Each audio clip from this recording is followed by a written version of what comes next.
Welcome to the Daily Walk Podcast, brought to you by Walk Thru the Bible.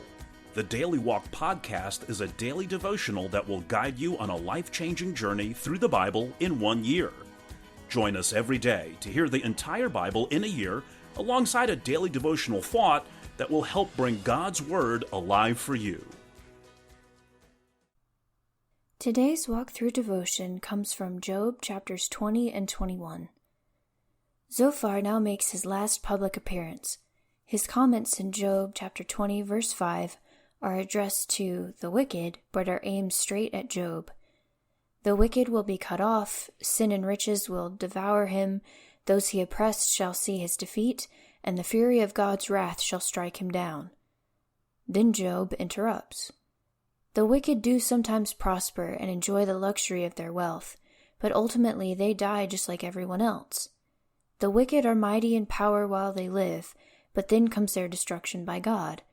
Job concludes in Job 21 verse 34, "How can you console me with your nonsense? Nothing is left of your answers but falsehood." Now let's listen to Job chapters 20 and 21. Job 20.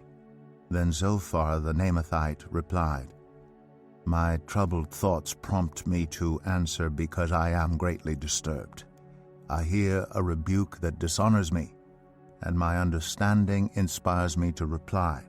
Surely you know how it has been from of old, ever since mankind was placed on the earth, that the mirth of the wicked is brief, the joy of the godless lasts but a moment, though the pride of the godless person reaches to the heavens, and his head touches the clouds. He will perish forever like his own dung. Those who have seen him will say, 'Where is he?' Like a dream he flies away, no more to be found, banished like a vision of the night. The eye that saw him will not see him again. His place will look on him no more. His children must make amends to the poor. His own hands must give back his wealth. The youthful vigor that fills his bones will lie with him in the dust. Though evil is sweet in his mouth, and he hides it under his tongue, though he cannot bear to let it go and lets it linger in his mouth, yet his food will turn sour in his stomach. It will become the venom of serpents within him. He will spit out the riches he swallowed. God will make his stomach vomit them up. He will suck the poison of serpents. The fangs of an adder will kill him. He will not enjoy the streams, the rivers flowing with honey and cream. What he toiled for he must give back uneaten. He will not enjoy the profit from his trading, for he has oppressed the poor and left them destitute. He has seized houses he did not build. Surely he will have no respite from his craving. He cannot save himself by his treasure. Nothing is left for him to devour. His prosperity will not endure. In the midst of his plenty, distress will overtake him. The full force of misery will come upon him. When he has filled his belly, God will vent his burning anger against him and rain down his blows on him. Though he flees from an iron weapon, a bronze-tipped arrow pierces him. He pulls it out of his back, the gleaming point out of his liver.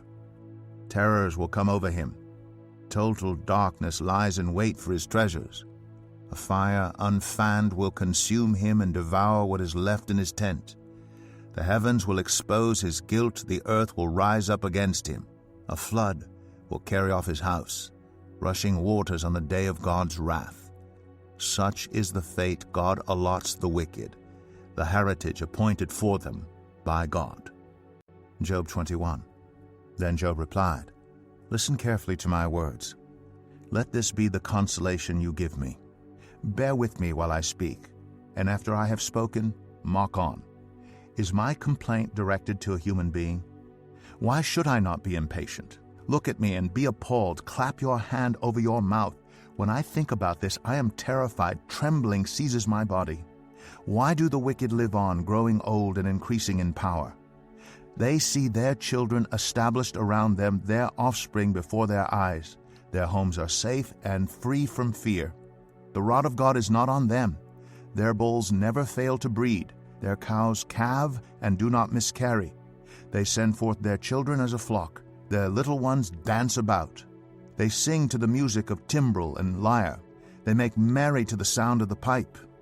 They spend their years in prosperity and go down to the grave in peace. Yet they say to God, "Leave us alone. We have no desire to know your ways." Who is the Almighty that we should serve him? What would we gain by praying to him? But their prosperity is not in their own hands. So I stand aloof from the plans of the wicked. Yet how often is the lamp of the wicked snuffed out? How often does calamity come upon them, the fate God allots in his anger? How often are they like straw before the wind, like chaff swept away by a gale? It is said, God stores up the punishment of the wicked for their children. Let him repay the wicked so that they themselves will experience it. Let their own eyes see their destruction. Let them drink the cup of the wrath of the Almighty. For what do they care about the families they leave behind when their allotted months come to an end? Can anyone teach knowledge to God, since he judges even the highest? One person dies in full vigor, completely secure and at ease, well nourished in body, bones rich with marrow. Another dies in bitterness of soul, never having enjoyed anything good. Side by side they lie in the dust, and worms cover them both. I know full well what you are thinking, the schemes by which you would wrong me. You say, "Where now is the house of the great, the tents where the wicked lived?" Have you never questioned those who travel?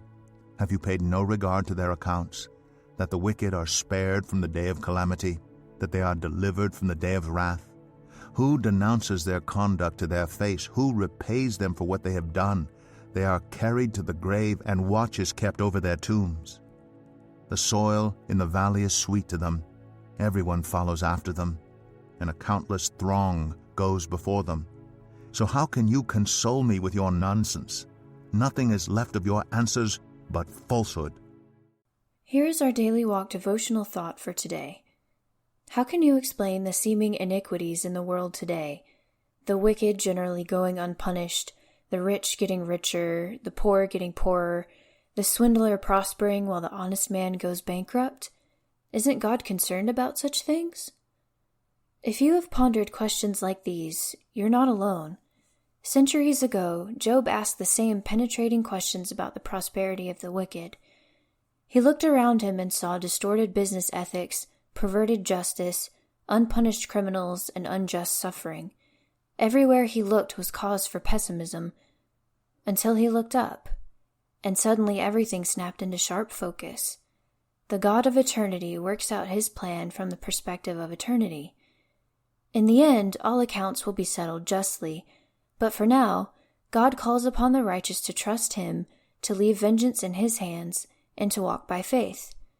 Pick an unfair situation from your life and look at it from God's perspective. What do you see? How will you respond? Thank you for joining us today for the Daily Walk Podcast from Walk Thru the Bible. Be with us tomorrow as we continue our life-changing journey through the Bible in a year.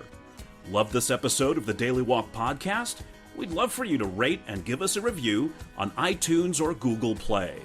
Make sure you subscribe so you won't miss an episode as we walk through God's Word together.